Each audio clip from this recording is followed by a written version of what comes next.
नमस्कार cookie मुचान channel को बहुत बहुत स्वागत। आज आम बैगण रे बहुत बढ़िया रेसिपीटे तैयारी करवा। रुटी सहित तो बहुत बढ़िया, ता सहित भात भी खाई हम। तापर आम पिला माने जदि बैगण न खाउथिबे ए रेसिपीटा करले निश्चय पिला माने बैगण को खाइबे। जो माने बैगण बिल्कुल भी खाती से माने मागी मागी खाइबे। तो से आमको कौलिया बैगण दरकार, छोट छोट हो बड़ हो, किंतु कौलिया बैगण आम नहीं जावा भल हम। मंजी नथिले भल हम, मंजी हेले भल लागिबनी। पाखे एमती बड़ बड़ बैगण दुईटा थिला, जहाँकि अध केजी 400 ग्राम पाखापाखि हम। तापर आम ये पियाज गोटे नहीं कि एमती अधा अधा करके बेसी पालिश करेनि, एमती ही चॉप करदे। तो तापर आम नवा ये लुण टिके पकेदेवा बैगण रे। बैगण को केमती काटिची देखुछन तो सेमती ही काटी नेबे, आ बेसी पतला करके काटिबेनी। लुण आम एमती प्रथम अल्प टिके गोलेबा, बेसी गोलेबानी लुणिया हो। तो अल्प टिके लुण गोलेदेले लुणटा भितर भेदिबा, आ बैगणटा बिल्कुल भी अलणिया लागिबनी किंबा खारुआ लागिबनी। तापर आम तो देखंतु ये तेल जेमती गरम हैला पकईकी आपको छाणुची। बैगण को आमको ये ब्राउन कलर हवा जाके छाणीबार अच्छी, बेसी भी पोड़ानी। बेसी जदि माने ततई देबा से बैगणटा केमती पिता पिता भली लागिबो। तो सेथिपई आमको एमती ही करिवार अछि। तो ये देखिपे बैगण को केमती मु छाणिली, एमती बैगण भी सिझी जाइए। तापर आउ गोटे कड़ई बसई नवा, टिके सोरिष तेल मुझे देती। आपण मैंने जो तेल ने रिफाइन तेल हो पछे। तो तापर जीरा टिके पकेली, फुटवा को छाड़देवा। तापर ये आम नवा टिके ना अल्प तेजपत्र, गोटे गुजराती आ खंडे डालचीनी, पूरा छोट छोट ने, बिल्कुल भी बेसी नेबेनी। तो मसला मसला गंधेब। आम जी क्वांटिटी आम तैयारी करुचे, टिके एमती अल्प अल्प मसला नेले से तार स्वाद बहुत बढ़िया हम। तापर गोटे पियाज को काटिकी पकईली, पकई नेली जमती पियाज ब्राउन कलर हो। गोटे बिलाती को मुझे बेसी बड़ बिलाती नहींनी, मझिया साइड बिलाती को गोटे नहीं एमती काटिकी से देदेबा। बिलाती टिके भाजीला भाया हेले तापर आम कौन करवा, ये 1.5 चामच पाखापाखि मुझे अदा रसुण पेस्ट नेली। बैगण क्वांटिटी की नहीं कि मसला नेबे। जदि बैगण अल्प थी ताहले एते मसला देले भी भल नुह। ये अदा रसुण पेस्ट को कमे देबे। आ पियाज बिलाती हेले चलिबो, किंतु अदा रसुण पेस्ट को कमे देबे। अदा रसुण पेस्ट आम पकेला परे बिल्कुल भी बेसी भाजबानी, माने गोटे मिनिट पाखापाखि टिके एपट सेपट नौटेकी पियाज पकईदेवा। जो पियाज को आम चॉप करथिले, चपर रे नौचन जदि चपर करने, नहेले एमती ग्राइंडर रे जदि नेबे पूरा एमती खंड खंड भाई अल्प टिके ग्राइंड करदेले हो। मुझे ये करची आउ बेसी पालिश करेनि। तो आपको आम कौन करवा, एमती करके घोरईदेवा। टिके घोरईदेले पियाजटा नरम हो सीझीज, आउ बहुत बढ़िया तार भी टेस्ट आसो, मसला भी बढ़िया हम। तो मुझे 2 मिनिट पाखापाखि एमती घोरई नेली।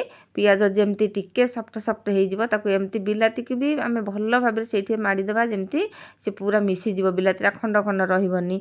आउ मसलाटा बिलाती जो मिसीज, मसला टी बेसी है भाया हो, पूरा मसला मसला भाया हो, कि बेसी मसला हो न तथापि मसला भाया देखा। तो ये मुझे हल्दी गुंड, आउ धनिया गुंड, आउ ये जीरा गुंड पूरा छोट छोट चामच रे गोटे चामच नेखा देछि। बेसी जदि बैगण नहीं आउ बेसी क्वांटिटी मसला नेबे। तो ये आम तापर देदेबा लुण, मसला को देखिकी स्वाद अनुजाई लुण देबा। तापरे ताकू आउ टिके एमती घाटी नवा, आउ एमती भाजीबा मसला। अल्प जालटा बेसी दबानी, हाई जाल देले मसला पोड़ी जीवो। तो मीडियम रे आमे ताकू कोन करबा, कसीबा। कड़ई जदि ताती जाउची टिके एमती पानी देबे, तो बढ़िया बहुत बढ़िया भाव में मसलाटा हमर सीझीबो, कसी हबो। तापरे एठी दे देछि लंका गुंड गोटे चामच, एटा लाल हबो, लंका गुंड राग भी हबो। काश्मीरी लंका गुंड जदि देबे सेटा टिके कलरटा भी अलग आसीबो।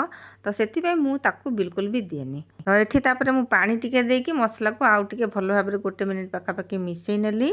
तो यही समय रे गैस फ्लेम को लो रखिबा। तापरे आमे गोटे घोड़नी घोड़े नबा, जमिति मसलाटा आउ टिके सिझीजिव।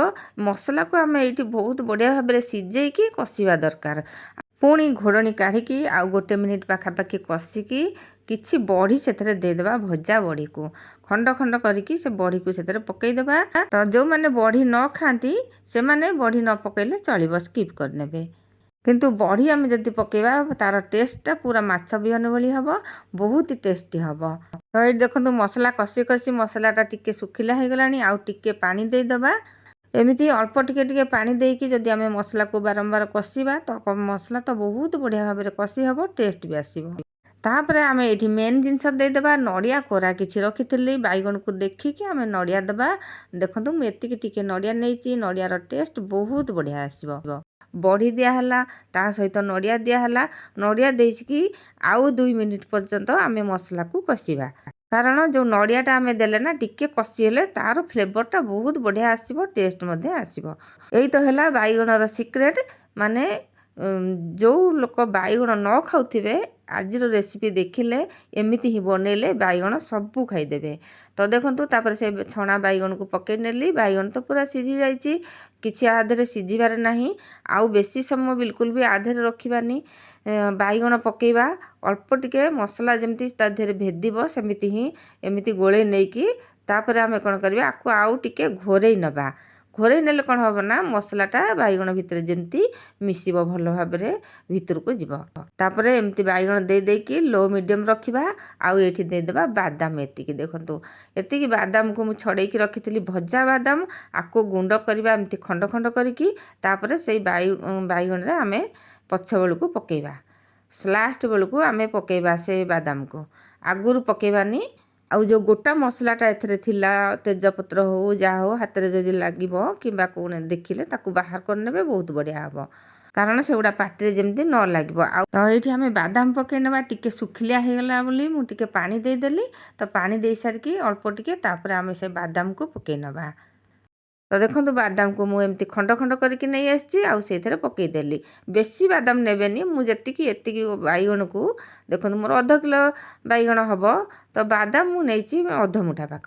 1 ମିନିଟ୍ ପାଖାପାଖି ଲୋ ମିଡ଼ିୟମ୍ ରଖିବା। ବାଇଗଣ ତ ଏଠି ତିଆରି ହେଇଗଲା, ବହୁତ ଟେଷ୍ଟି ଲାଗିଲା ଏଇ ବାଇଗଣଟି ଆମର।